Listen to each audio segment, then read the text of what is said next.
Tonight, we are spending the evening with Bridget Conn, and Bridget uses the chemogram process to explore themes of societal struggles, communication challenges, digitized versus physical encounters, and the importance of making mistakes. Her work has been exhibited extensively in the US and abroad, and she's the founder and former director of the Asheville Darkroom, which we always like to give a shout out to other local darkrooms. So without further ado, I'm going to turn it right over to Bridget. Right. Thank you. Thank you so much, Dale. Thanks to everybody at the Halide Project for having me and giving me this platform to speak. Online events like this became really important to me during the pandemic, and I feel like I've made a lot of connections through things like this. I really appreciate what you all are doing. Okay, let's see. I'm going to share my screen. I feel like I'm in class. Okay, full screen. There we go. There's me. Okay, so let's see. I'm just going to jump right in. I'm going to take you guys a little bit through my history. I'm going to take you way back for a moment. This is my kindergarten birthday card. I remember seeing this passed around the classroom because my teacher was getting everybody in class to sign it. And I remember feeling really sneaky because I figured out what was happening. It was supposed to be a secret, but I realized what was happening. And I felt even sneakier because August 29th is not my birthday. It's my mother decided I was a very smart child and that I needed to start school early. So she forged my birth certificate, and it's a long story. Some of my friends here on the Zoom call know it, but basically I'm kind of setting the scene for, I just had a lot of unique family things going on as part of my upbringing, and that sort of brought me into a place where I was making a lot of artwork, looking at family and connections for a long time. So but I do remember that it was only about a year or two after this that I picked up a camera for the first time. And I do remember being like a little kid and being very giddy about it. I was interested in photography in high school, but I got into some other things. I got into writing, and I entered college actually as an English major. So I did a lot of fluctuating between that and writing. I went to Tulane. I went to New Orleans. I was kind of drawn to New Orleans more so than anything. I think there's certain geographies that have been really important to me over the course of my life. And there was something about the culture of New Orleans that I just really wanted to experience. So I didn't know I was going to turn into an art major, but I took a painting class for an elective and something clicked. And then that led me into wanting to get into a photo class. And I found my way into the photo class, and I just kind of felt like I was home. I also learned as an undergrad that travel was super important to me. I wanted to get out in the world and experience that. I studied every language I could as an undergrad, to the point where they were like, you have to stop taking intro languages. You're running out of electives. You have to stop now. So I did a lot of study abroad. That's a photo I made as an undergrad in Russia on the left. Later on, I went to Ghana.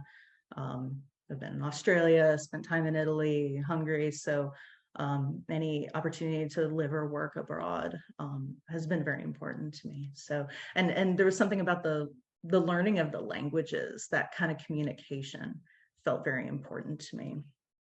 So as I worked my way through undergrad and through photography, and this is getting into some of my BFA work, one of my best friends at the time, he made an observation on my work, and he told me, "You're not a photographer, you're an image maker." And at the time, I really didn't fully understand what he meant by that. But what was true was I was always experimenting in the dark room. So all my classmates would complain about printing and just say, "Oh, I just want to get out there again and with my camera and get back out in the world." But I could take one negative and just spend all night printing it and solarizing and toning and making composite prints. And I started looking at kind of issues in my upbringing and just things I don't, Catholic upbringing, spirituality, all that stuff. And there's actually Matt there on the left in that photo told me that very valuable quote. So getting into grad school is a great experience. I'll say that overall, but when I entered in, a lot of the faculty in the photo area, they had a very kind of like a straight sort of aesthetic with photography, which I definitely respect. But you know, given what I was used to playing with in the darkroom, if I produced a photo like this, the feedback I got was, you didn't color balance it, it's too magenta, or it's too light, it needs more exposure. And I didn't really take that kindly to that feedback. That wasn't really what I was going for. So I ran away to the printmaking department and they took me in under their wing. And you know what? I did want to share. I have a journal from grad school, and so I'm actually like reading a quote that I wrote down all angry about 22 years ago or so. So I had a discussion with Jennifer and Mandy, which was the most uplifting thing I have heard since I got here.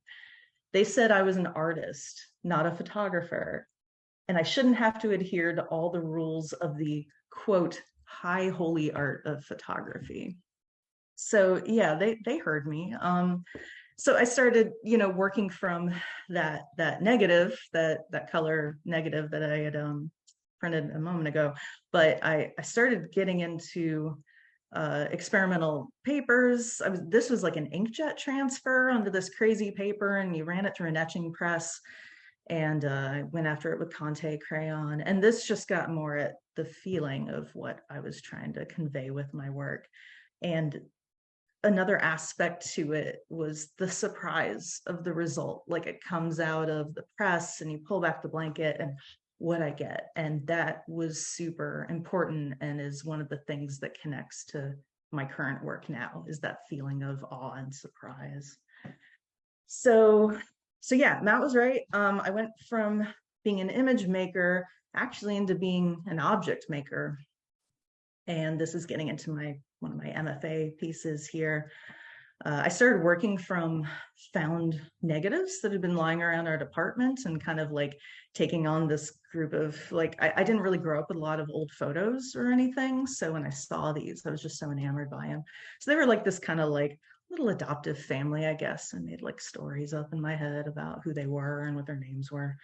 I started, I don't know how well you can see on the left, but that's actually rice that I glued on there. And I liked the idea that, you know, people would read it or not read it, but they would look at it and say, oh, it reminds me of Braille, or it reminds me of, and again, that idea of a language, that there being some kind of secret language in there. I just loved that takeaway.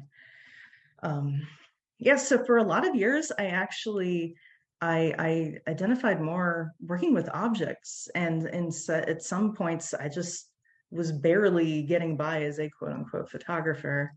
I did run with the rice for a long time.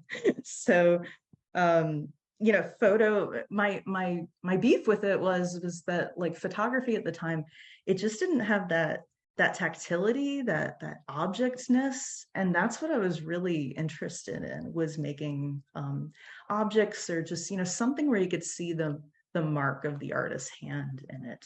And silver gelatin at this point was still like really standard, and, you know, done in a lot of very strict documentary ways. So yeah, I really drifted away from photography for a while. This was a really fun installation I did in 2004 though, and that's me gluing rice to walls for literally days on end. It was like 8 foot by 2 foot, I think, 4 panels of it. I will look at this and say, like, that repetition has always been a big thing in my work, and that continues to. But even, you know, during the 2000s, when I was straying away from photography, I just still identified with it. I was teaching classes in photo. Like, if I was going to teach in higher ed, which I've been doing for a while, it was always a photo class, and I was going to photography conferences, and I just had this like weird struggle with it. If I was going to make photographs, they weren't going to be straight photographs. And around 2008, 2009, I actually veered back into photography again. and began this body of work. So at this point, digital had really taken over, and that was the standard. But I definitely wasn't going to make a straight inkjet print. So what I did was I started working with a digital camera, and I would set up still lives. And they were printed. I pulled them into Photoshop. I divided them up into segments, and then each little segment, I don't know if y'all can see my arrow or not, but each little segment here is a piece of tea bag paper. So it would all be individual tea bags of tea that I had drank. That's all I drank for many years.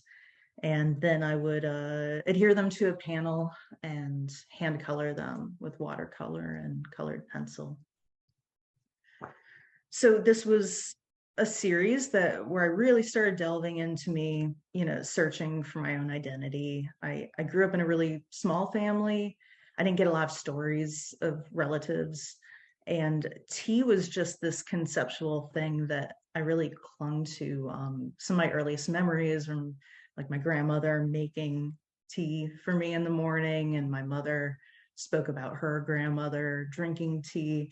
So it was this sort of tie to some kind of history, and it felt important for me to then use that material to speak to that. And the imagery from this series, this is called Handcrafted Auguries. It mostly centered around food, and that was a way for me to connect to this family, that I didn't know. Like, I didn't know the names of the women in my family, and I was raised up until I was 13 solely by women. So I connected to women, and when I was thinking back into that past, I thought about, I don't know their stories, I don't know their names, but through that connection to the quote unquote women's work of cooking, that I felt this kinship to them. So I worked through this series. This was about 6 years or so.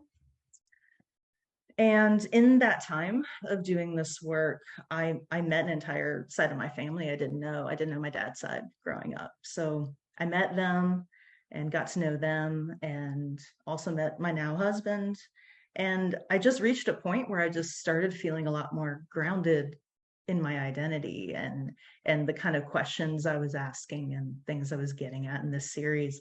It just didn't seem to, I didn't need to do it anymore. And it was very strange for me, because all my artwork had been like this one flow of all these ideas, one into the next. And I realized I didn't have to do it. I was done. And so I ended with this piece right here. And it was really nerve-wracking for me as a self-portrait. I don't do a whole ton of portraits, although you will see some tonight. And it's me I'm actually holding a butter churn, and this came from like the barn somewhere on the farm on the dad's side of the family. So I made this piece, and I knew I was done, and I felt like I hit a brick wall at 90 miles an hour. I just suddenly was like, what am I making art about? This is all I'd ever known. And I floundered for several months. I even questioned, do I need to be an artist anymore? So it was a kind of uncertain time. And it was a time where I was living in Asheville, North Carolina. And this was the point where I was the director of the Asheville Darkroom. I was the main educator there, running classes. And Asheville is just another one of those geographies I was really drawn to. And so I'd moved there some years before. But anyway, I was at the darkroom. I was working with a student there at the time, doing some one-on-one classes. And one day she asked me, what's a chemogram? I said, I don't know. We'd been doing all kinds of other like experimental, solarization and stuff like that. So I didn't know what a chemogram was, but she wanted to learn it. So I started looking into it. I have to take a sit here. So chemograms were invented by this gentleman, Pierre Cordier, amazingly invented in 1956. And in his book, I love how he talks about that. He says, painters call me a photographer, but photographers call me a painter. he just didn't fit into this neat little box. And I just related to that ambiguous identity of connecting to photography, but kind of feeling like it lacked something, or I didn't quite fall into it right. So a chemogram it's silver gelatin paper. It can be sea print paper too, but pretty commonly silver gelatin. 2 darkroom chemicals, light, and usually a resist. And a resist can be anything at all that sticks to the paper for any set period of time. A resist can last for a few seconds or several days or weeks. And it can be anything at all. So I started from a familiar place of working with food, and spray cooking oil was a good go-to for a good long while. And from spray cooking oil, you can get an image like this. And so there's no negatives, there's no image from the outside world. You're just working with lines, shapes, textures, and actually you're pulling color out of the paper too, which is pretty fun. So to kind of, I don't know, just to give you a little bit of an idea, then I think this one's a little more straightforward. In this case, I started exploring how different resists can make different marks. So I just grabbed like a shot glass for measuring chemistry. I coated the rim in honey, and I just started making circles on the paper. And this is happening in normal room light. It's actually, the paper's got to be exposed to light for the effects to happen. So I'm just coding all these circles, and then the print goes into the developer. And because it's been hit with light, everything, of course, turns black, except where the honey is blocking the developer from reaching. Then you go into a water bath, wash off the honey, and then to the fixer. And of course, the fixer turns things white. So that's a real basic chemogram right there. And it's honey on the left, and then it's butter on the right. And you can just see the kind of sharper marks. So that's a fun variable to play with. Also, when I make chemograms, I do fix them. So I've met a lot of people who like seeing chemograms kind of like change over time as they react to light. I do like the idea of having this object that has a kind of stable state to it, and I can exhibit it and show it to a lot of different people without wild changes. So yeah, I began to make chemograms, and I just feel like it all just clicked into place for me. So, all these complaints I'd had over the years, this like the lack of physicality and the mark of the hand and the objectness, all of this was alleviated by the process of making a chemogram. Like all my critiques about the darkroom, it was all just gone, and it all came together. Each chemogram is a surprise.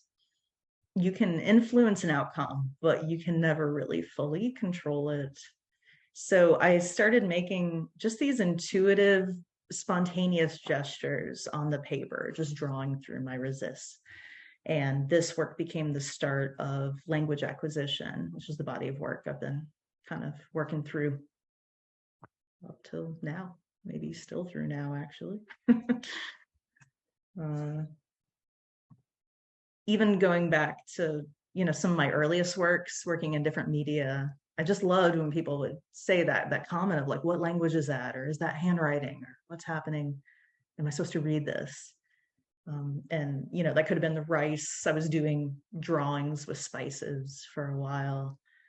I just felt like I was creating my own secret language, and that this form was this sort of visual representation of being in that moment of creating. So like I mentioned, silver gelatin paper, really amazingly, can create just about any color. And it just depends, a lot on the brand of paper, some other variables too. And again, it's really for me about that awe and wonder of like, okay, what color am I going to get now? And what is this mark going to do?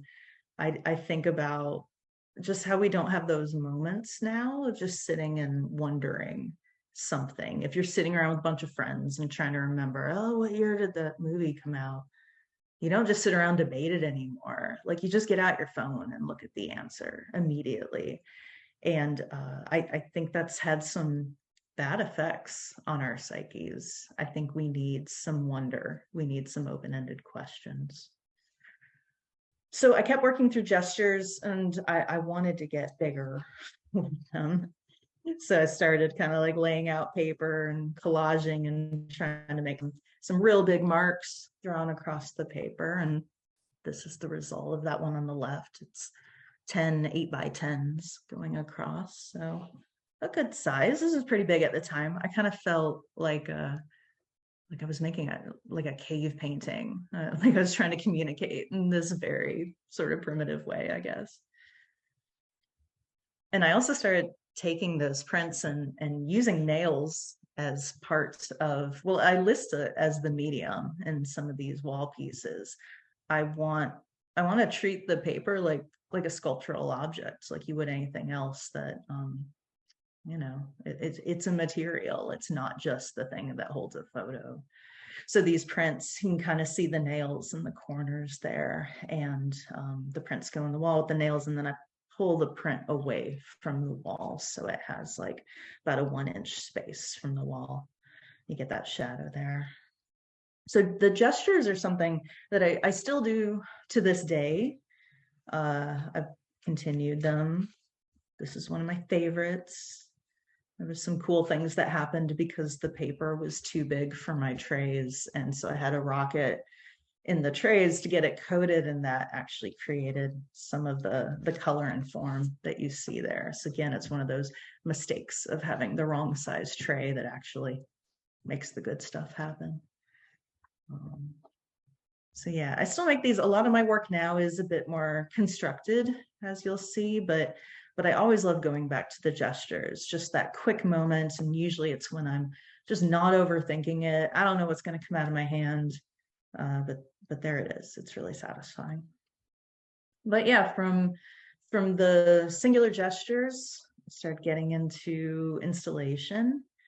I really love the idea of the photo paper taking up a 3-dimensional form. And I will talk about this piece a little bit. It does get a little nerdy, just as a warning. But that installation, it all started with this chemogram you're seeing right here. And I made a series of chemograms where I was just kind of meditating on the fact that I was leaving Asheville. I was moving to Savannah, Georgia, where I live now. Just trying to give form to like what that felt like, what was in my head at the moment. So I made about 10 of them. I settled on this one. And what I did was I took a digital camera, I photographed it up close, got a digital file that I then burned onto a silk screen.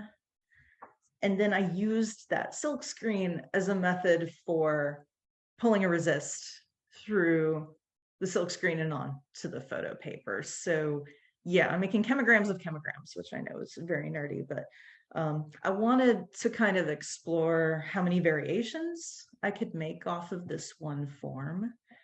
Traditionally, I think photography is known as this medium of you can make these exact replicas and you have these additions, but with a chemogram, like, can you even do an addition? Not exactly. There's just too many variables at play.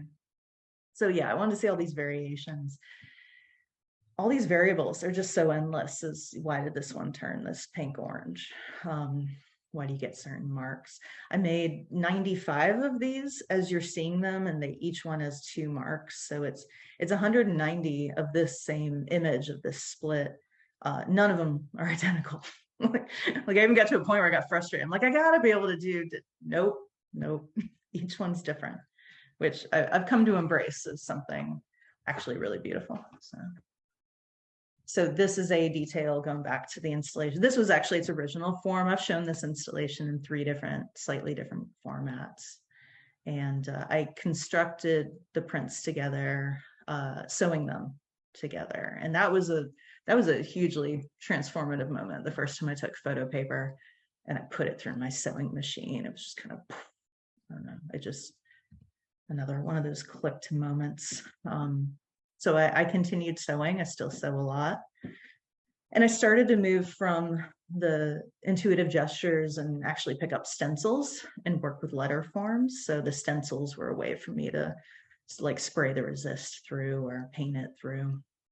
And this is a small group of works that I made I was responding to children being separated from their families at the US-Mexico border. And I would hear some people use the term illegal as like a noun.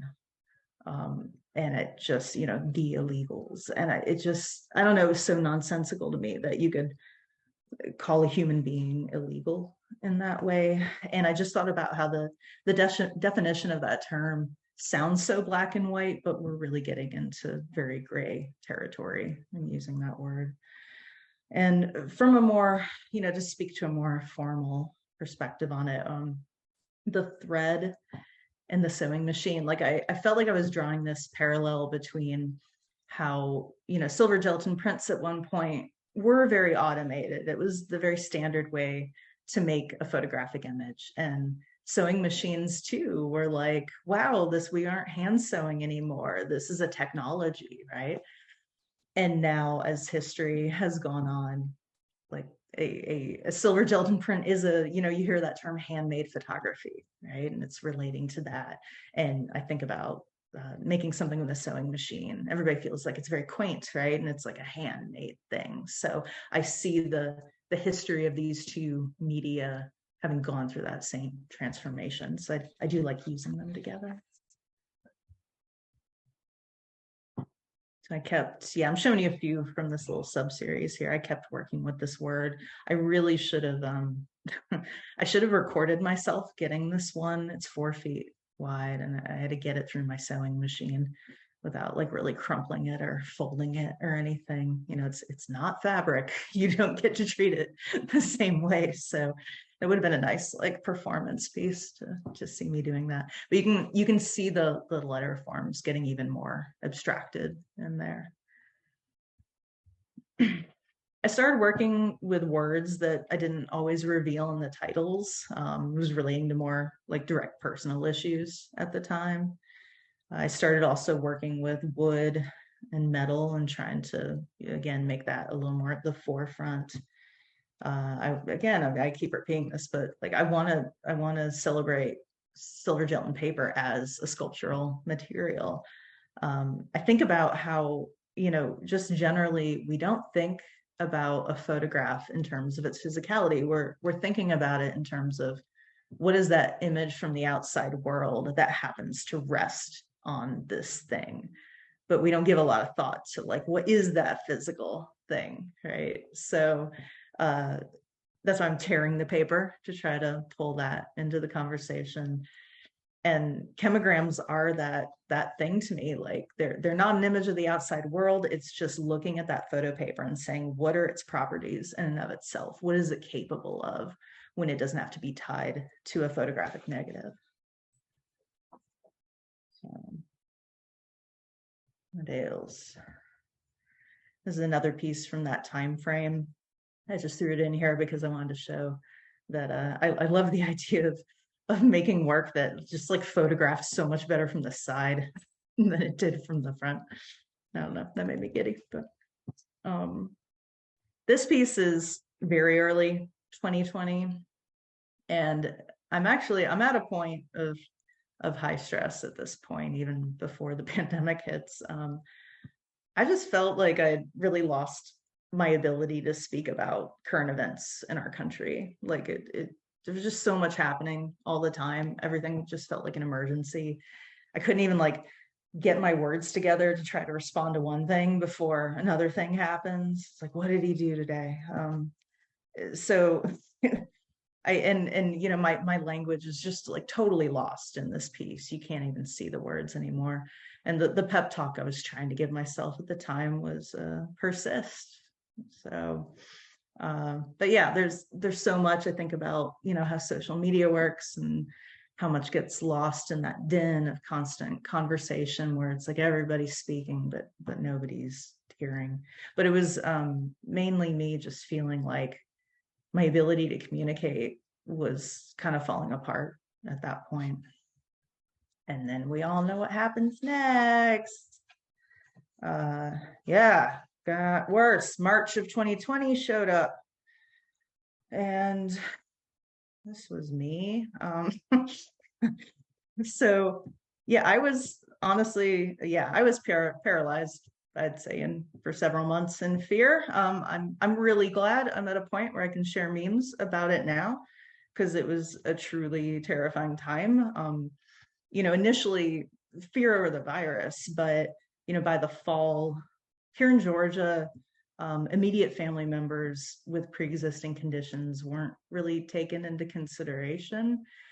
So I was expected to teach in person despite that. And so for the better part of a year, I just basically lived in terror that I was going to bring COVID home to my diabetic husband. And that just clouded everything all the time. He and I, we personally knew people who died from COVID, people who had long COVID. A lot of them were far healthier than we are. So yeah, I could not think about making art that spring at all. All I did was obsessively grow tomatoes, as a few of you on this call know. When I did finally start making work again, this was the first piece that I made. And so, of course, at the start of spring, all I could think about was breath and its role in spreading the virus. That crazy thought of like someone could kill you with their breath is what it could lead to. And then getting a few months in, I'm like having straight up panic attacks. So I'm trying to learn how to control my breathing in a way to deal with the panic attacks. I'm getting into this just breathe type of mode. And then in late spring, George Floyd was murdered. And of course we had, the terrible, I can't breathe, that was so present in my mind there. And so I think it was a time where I was really taking another step forward, like understanding my privilege in society and my ability to just kind of sit back and do some breathing exercises, in relative safety, while COVID tore through poor communities and communities of color. So thinking about all this, I started wondering, can I use my own breath as a resist, as the way to form the chemogram? So I made this work. I sat in a closet in my home with a safe light and just kind of methodically breathed onto the paper while it had a stencil sitting on top of it.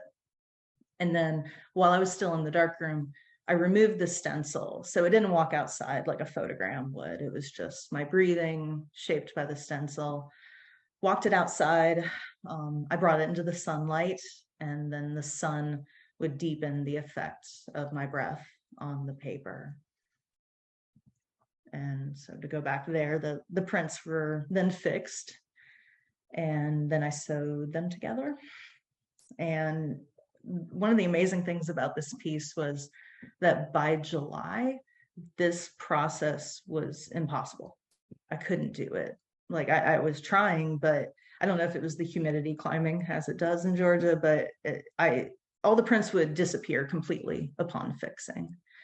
So it was only this really narrow moment in 2020 where I could get it to work. But I think that's kind of beautiful and appropriate because it's really speaking to what that moment was about. So I made peace with the fact that I couldn't do it again. And also in that summer, I began to make this work. This was a piece that kind of showed me that, oh, apparently I've been living with anxiety my whole life. Didn't know it. What about that? So again, working through the breathing, I picked up a technique known as box breathing. And box breathing occurs in these 4-second intervals. Inhale, hold, exhale, hold. And so just as a sort of like mantra for myself, I just started spelling out the word breathe and working with different papers that I had at home. And so it was a way I was just started exploring what different stocks of paper would do, what kind of color palette I would get as a chemogram. So these are some examples of the starting point of where I'd be. So I would take like this paper on the left that you see is kind of a pink orange. I'd spell out on 7 different sheets of paper every letter of the word breathe. And I would try this just with all different papers. And it was just so hard to find joy during that time. And to just have this like simple bit of wonder of like, oh wow, look at this beautiful orange. Oh wow, look at how, you know, the resist, which by the way, I used hand sanitizer, and this is a very appropriate resist at the time. Seeing how that hand sanitizer would interact with different paper surfaces. You can see how the B is kind of like smudged out, whereas the E, it caught the little drops. That paper also did this really cool kind of image reverse solarization-esque effect there too. Yeah, so I would take, you know, the 7 prints that compose the word, and then I'd cut them up into these 4-inch by 4-inch squares to sort of represent that box breathing technique.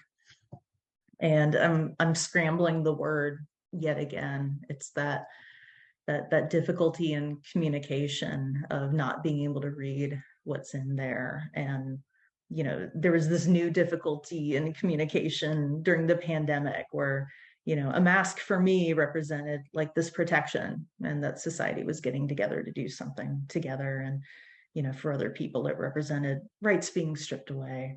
And I was just really frustrated not being able to communicate what a lethal situation this was, especially where I live. So yeah, so I would just work through these and lay them out in my studio and spend days or sometimes weeks just like staring at them and being like, oh, this piece needs to go here. So just kind of solving compositional problems with them and trying to get a sense of variety in the placement and a bit of visual flow throughout it.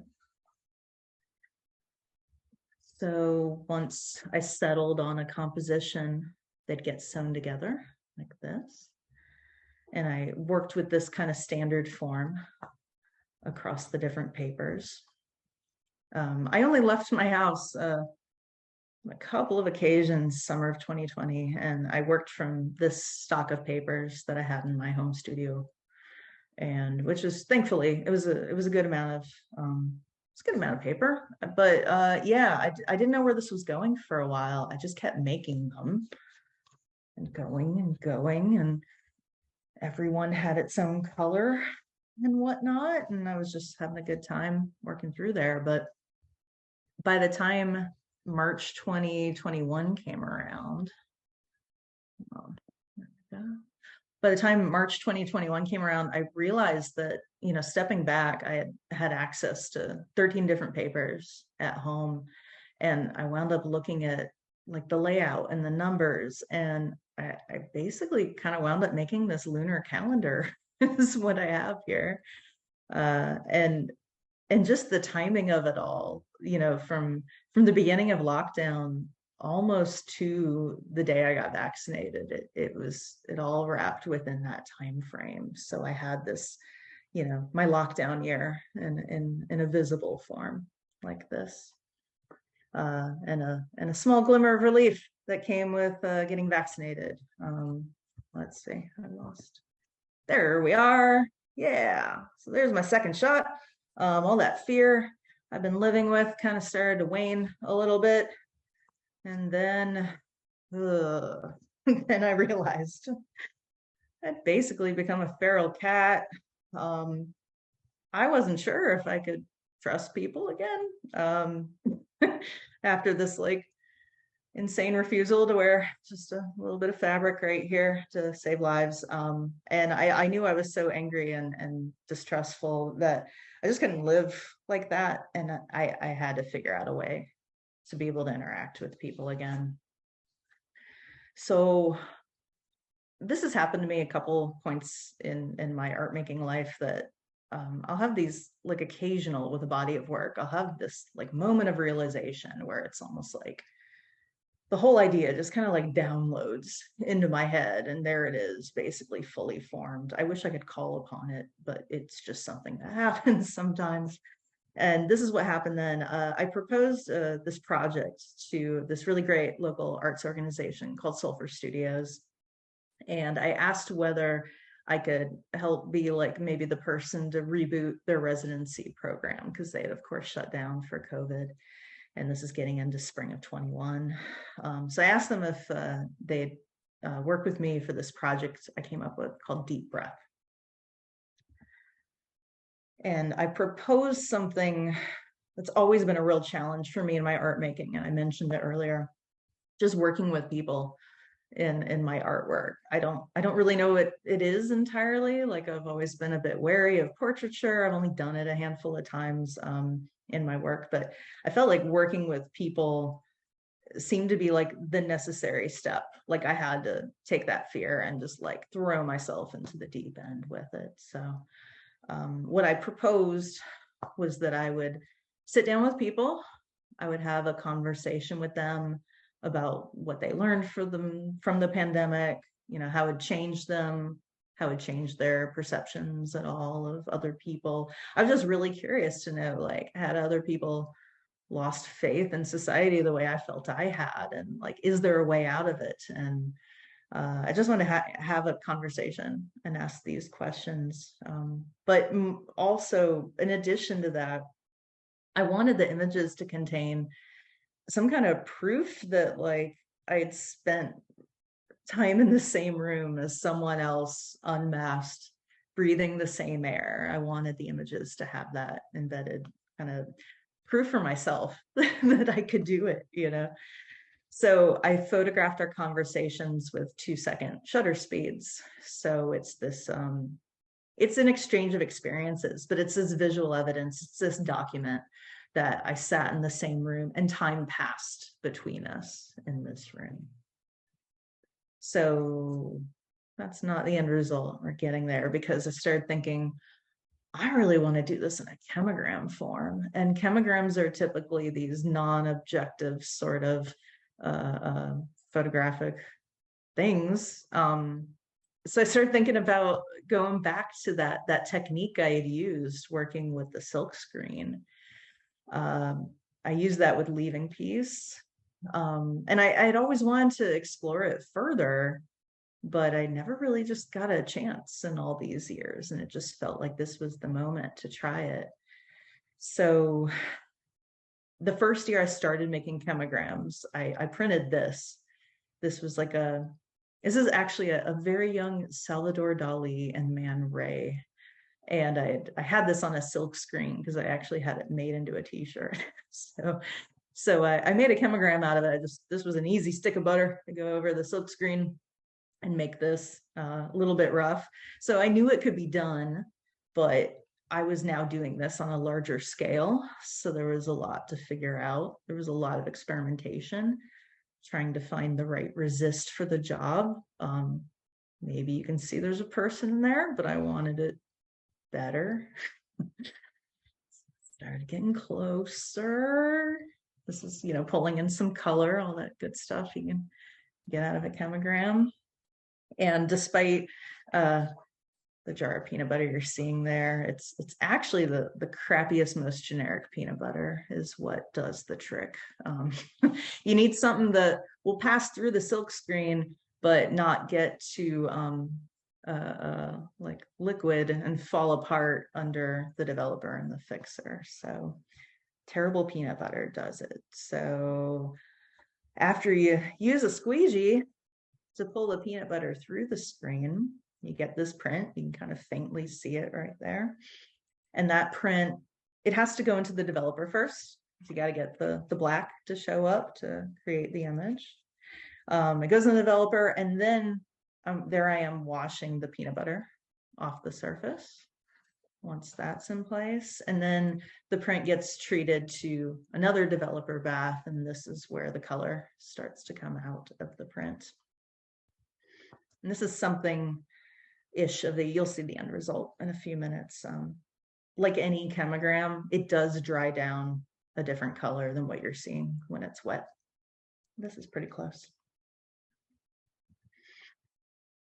So Deep Breath was a difficult project because I did want to represent the likeness of my sitters. That was important to me.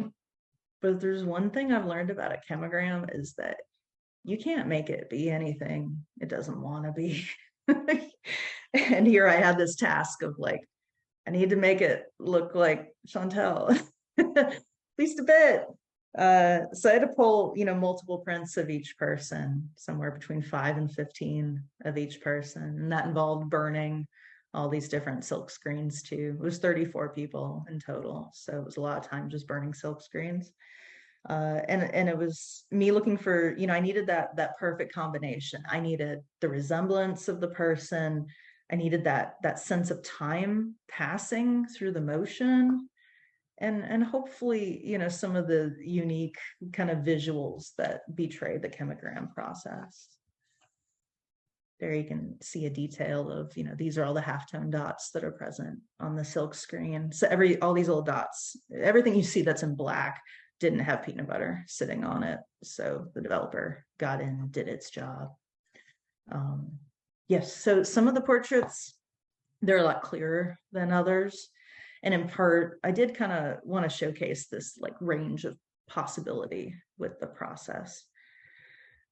But I do think some of my favorites in this series are the ones that play off of the mistakes that happen, either the mistakes through the silkscreen process or mistakes through, processing the print, or maybe a little bit of both. You can see some of this like splotchiness by her face, but it wound up highlighting her, and that was not exactly planned. So again, the mistakes are where the good stuff's at.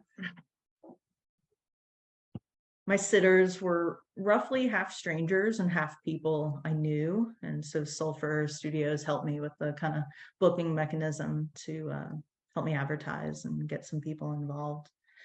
So yeah, so I got to sit with a lot of people I didn't know and hear their stories. And one of the most unexpected things that happened was a lot of the sessions got pretty emotional. There was tears on more than one occasion, both of us sometimes. Some people even told me that they felt like they'd just been through a therapy session. And so, as a result, a lot of people ask me like, please don't repeat or publish what we just talked about.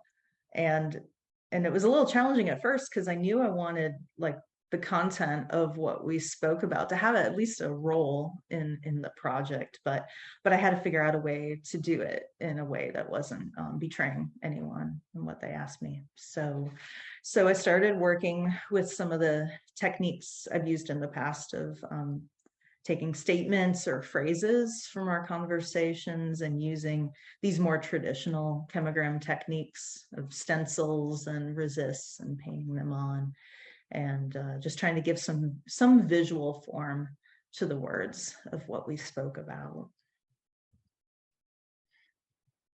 Throughout a lot of my recent chemogram work, I've just always loved the idea of taking a word and kind of embedding the word or words into a piece. So it's like I'm giving the chemogram the essence of that meaning, but not spelling it out, and just allowing the letter forms to like take on a life of their own. I use some slightly different sizes of stencils in the conversations, and I really like the analogy of like the louder you speak with these bigger stencils, the more meaning that's lost. These prints, they become really physically heavy as I'm layering on the words. I'm writing it from 4 different orientations, so these layers come on here, and so the resists just kind of like weigh onto the paper, and I think about the weight of communication and how difficult and heavy communication can be, and I've certainly not communicated well at many points of my life, and I'm always striving to get better. So the paper sits in the chemistry anywhere from 5 to 30 minutes, and these resists slowly lift off the paper and the weight reduces. And I get to experience a collaboration with the elements of time, of light, of temperature, and with both the science and magic that is photographic materials. Ooh, so thank you all for listening. I'm really happy to answer any questions you got about technique or concept or anything at all. Thank you, Bridget. Yay, thank you. If anyone has questions, you can put them into the chat or there's a raise hand function. So you can also do that if you want to ask the question with your voice instead of typing it into the chat. Also, we get a transcript of the chat. So if you want to put anything in there for Bridget to see that might not be a question, but a comment or anything else that you want to share, you can put it into the chat, and I'll share the transcript with her afterwards.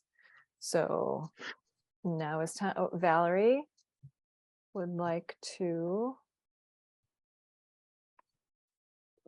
Hold on a second. I'm trying to close things down and open up the participants window. Okay, Valerie. Yep, there you go. Okay. Hi. Yeah, thank you so much for that talk. I just had a couple really technical questions. Yep. The first one was about the chemograms. When you actually make them and you put the objects or texture, whatever it is that you're putting on the surfaces, are you doing that in broad daylight? In other words, how are you able to, or are you doing that sort of in a dark room and then exposing the paper for a certain amount of time? No, yeah. So that's how the process is differing from a photogram, right? So like a photogram, you would put an object down on the paper and let it get hit with light. With a chemogram, it's not so much about it being an object, but it's about any sort of material that will stick to the paper. So I use a lot of like matte gel medium sticks. It's anything that's preventing the chemistry from reaching the paper. And it does happen in the light. It can be in daylight, in sunlight. Things shift very quickly in sunlight though. So you might lose highlights altogether. I typically just do it under normal room light. That's just like right here in my room. Did that answer? Yeah, it does kind of, but so then the photographic paper just exposes very slowly, like it's not that sensitive. Is that Well, yeah, because as the paper just sits out in normal room light, depending on the brand of the paper, you see it just slowly turning a color, actually. Like it's not actually turning black. The paper doesn't turn black until it goes into the developer. So if it just sits out in normal room light, it's going to start to shift. It may turn blue, may turn purple, may turn, like it just depends on the paper brand. So it'll reach a point of a color and just kind of max out and do nothing from there. But then when you start processing it in the developer and the fixer, and depending on the order in which you do that, you can go fixer first. And that's when you start to pull some color out of the photographic paper. Okay, awesome. And then my second question, sorry not to take too much time, but another technical question. I really loved the photographs in your last series. I mean, I know you ended up turning them into a different medium, but I actually loved those photographs. And so I was wondering, for that 2-minute exposure, what format were you using? Like what size, negative, or maybe you were doing it digitally, I don't know. You're talking about the Deep Breath series? Yes. Yes. So those are all, when you say you love the photograph, are you talking about that straight black and white photograph, the one I showed? Like you only showed one of them. It was a woman Yeah. with kind of glasses and her, you know, yes. Yeah, so that was, the starting point for what I had to use to burn onto the silk screen. And it's funny you say that too, because as I looked through just those straight photographs that came from my digital camera, there are a lot of them I just love. Like they're really beautiful. I doubt I don't feel necessarily comfortable showing those as straight photos like in a show or anything, but those were just the starting points for me to get it to the halftone on the silk screen to then make the chemograms. But they are neat to look through because I would sit and talk with people and I just had a remote and we would just try to ignore the camera and I just kept hitting it. So I have like probably 200 to 250 photos of each person. So spending time looking through those, some of them are really nice just as more, straight digital images. But didn't you say it was a 2-minute exposure? That starting point. The shutter speed, the shutter speed in those sessions lasted 2 seconds. So that's why you're seeing the blur of the person moving as they talk. So like a 2-minute in camera exposure in that case. Awesome, thank you so much. So Linda in the chat, so that she has just started experimenting with chemograms, so this was very timely for her. And she's wondering if there are any papers that you find work better than others. Ooh. Paper recommendations? I mean, if I were going to define what better means, like for me, that might mean get like a wider range of colors or hues out of it.